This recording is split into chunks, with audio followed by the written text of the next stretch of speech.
வணக்கம். சோழ சாம்ராஜ்யத்தோட இருண்ட ஆனா செம்ம விறுவிறுப்பான ஒரு பக்கத்தை அலச போற இந்த கதை பயணத்துக்கு உங்கள அன்போட வரவேற்கிறேன்.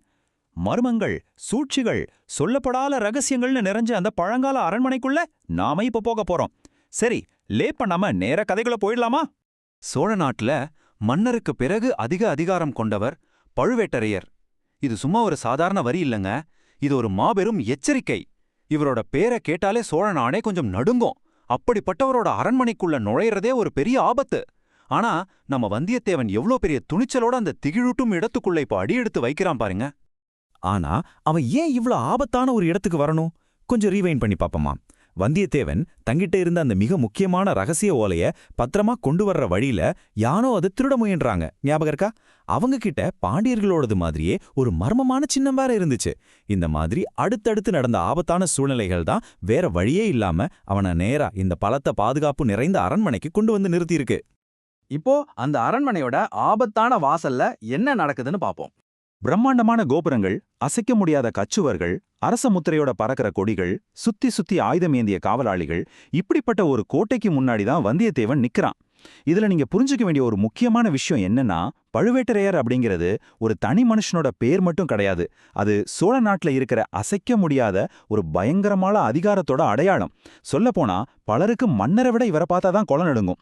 ஆக வந்தியத்தேவன் இப்போ நேரா சிங்கத்தோட குகைக்குள்ளேயே நுழைஞ்சிருக்கான்னு நம்ம புரிஞ்சுக்கணும். உள்ளே நுழைஞ்சவனை தடுத்து நிறுத்துறாங்க அந்த அரண்மனை காவலர்கள். உள்ள எப்படி போறதுன்னு யோசிச்சுட்டு இருந்த வந்தியத்தேவனை பெரிய பெரிய ஈட்டிகளை வச்சுட்டு ரொம்ப கோபமா வழிமறிக்கிறாங்க காவலாளிகள். இங்க இருக்கிற ஒரு பெரிய முரண்பாட்டு கவனிச்சிங்களா? ஒரு பக்கம் யார் நீ, எதுக்காக இங்க வந்திருக்க அப்படின்னு சந்தேகத்தோடவும் கோபத்தோடவும் நிக்கிற முரட்டு காவலர்கள். ஆனா இன்னொரு பக்கம் புழுதி படைஞ்ச பயண உடையில நிக்கிற ஒரு ஒற்றை இளைஞன் துளியும் பயம் இல்லாம முழு தன்னம்பிக்கையோட நின்னு சிரிச்சிட்டு இருக்கான். மரண பயத்தை காட்டுற ஒரு இடத்துல ஒருத்தன் எப்படி இவ்ளோ கூலா சாதாரணமா இருக்க முடியும்? இதுதாங்க வந்தியத்தேவனோட தனித்துவமே. ஆனா இங்க வாழை விட வந்தியத்தேவனோட பேச்சு தான் ஜெயிக்க போகுது. உயிர் போற அளவுக்கு ஒரு ஆபத்தான சூழ்நிலை இருந்தும் வந்தியத்தேவன் சண்டை போடுறதுக்காக தான் வாழ உருவவே இல்ல. ஏன்னா அவனோட உண்மையான பலமே அவனோட சாதுரியமான பேச்சுல தான் இருக்கு. எப்படின்னு கேக்குறீங்களா? முதல்ல எந்த பதற்றமும் இல்லாம முழு தன்னம்பிக்கையோட அவங்கள அணுகுறான். ரெண்டாவது, தன்னோட உடல் மொழியை ரொம்பவே கேஷுவலா, அதாவது சாதாரணமா வச்சுக்கிறான். மூணாவது, அவனோட அந்த நகைச்சுவை உணர்வு அதை பயன்படுத்தி அந்த முரட்டு காவலர்களே சிரிக்க வச்சிட்டான். சில நிமிஷங்கள்லயே அந்த டென்ஷனான சூழ்நிலையை அப்படியே மாத்திட்டான் பாருங்க. அதுதாங்க அக்கால ஒற்றர்களோட பெரிய திறமையே. நிலைமை கொஞ்சம் சீரான போதான் நந்தினியோட அந்த மர்மமான வருகை நடக்குது. காவலர்களோட அந்த சிரிப்பு ரொம்ப நேரம் நீடிக்கல. அரண்மனை முற்றத்துல திடீர்னு ஒரு மயான அமைதி. காவலாளிகள் எல்லாரும் பயபக்தியோட தலகுனிய பட்டுத்திரைகளால் அலங்கரிக்கப்பட்ட ஒரு சொகுசான தங்க பல்லக்கு மெதுவா உள்ளே நுழையுது. அந்த பல்லக்கு பக்கத்துல வர வர காத்துல அந்த பட்டுத்திரை லேசா விலகுது. உள்ளே இருந்த முகம் கொஞ்சம் கொஞ்சமா தெரிய ஆரம்பிக்குது. வந்தியத்தேவன் அப்படியே உறைஞ்சு போய் நிக்கிறான். அவளை பார்த்ததும் அவனுக்குள்ளே எழுந்த முதல் கேள்வி, அழகா? அதை விட ரொம்ப ஆபத்தான அழகு. ஆமாங்க, அவள்தான் இளையராணி நந்தினி. அவளோட அமைதியான முகத்துக்கு பின்னாடி அந்த கூர்மையான கண்களுக்குள்ள கணிக்க முடியாத ஒரு ஆழமும் பெரும் ஆபத்தும் மறைஞ்சிருக்கு. சோழ நாட்டிலேயே மாபெரும் சக்தி வாய்ந்த மனிதர்களை எல்லாம் தன்னோட ஒற்றை பார்வையால தன் கட்டுப்பாட்டுல வச்சிருக்கக்கூடிய ரொம்ப அபாயகரமான பெண் அவள். அதனால இவங்களை நாம அவ்வளவு சுலபமா எடுத்துக்க முடியாது. நந்தினியோட பார்வை நேரா வந்தியத்தேவனை நோக்கி திரும்புற அந்த ஒரு கணம் 2 பேரோட பார்வையும் சந்திக்குது. சுத்தி இருக்கிற அந்த அரண்மனை, ஆயுதமேந்திய காவலர்கள் எல்லாமே பிளர் ஆகி அந்த பார்வைகளுக்கு நடுவுல நடக்கிற மர்மமான உணர்வு பரிமாற்றம் மட்டுமே அங்கே மிஞ்சுது.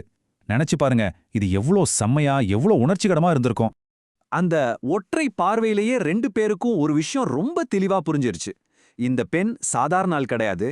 இவகிட்ட நம்ம ரொம்ப உஷாரா இருக்கணும் அப்படிங்கறத வந்தியத்தேவன் உணர்ந்துக்கிறான்.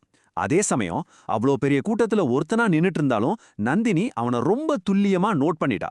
வார்த்தைகளே இல்லாத இந்த அமைதியான புரிதல் தான் அதிகார வர்க்கத்தோட நுண்ணிய அரசியலுக்கும் நம்ம மொத்த கதையோட அடுத்த கட்டத்துக்கும் ஒரு மாபெரும் அடித்தளமா அமைய போகுது. இப்போ யாருமே எதிர்பார்க்காத ஒரு அழைப்பு வந்தியத்தேவனுக்கு வருது. நந்தினியோட பல்லக்கு அந்த இடத்தை விட்டு போன சில நிமிஷங்கள்லயே காட்சிகள் ரொம்ப வேகமா மாறுது. தீவிரமான முகத்தோட ஒரு அரமனை சேவகன் என்ன நடக்குதுன்னே தெரியாம குழப்பத்துல இருக்கிற நம்ம வந்தியத்தேவனை நோக்கி வேகமா வர்றான்.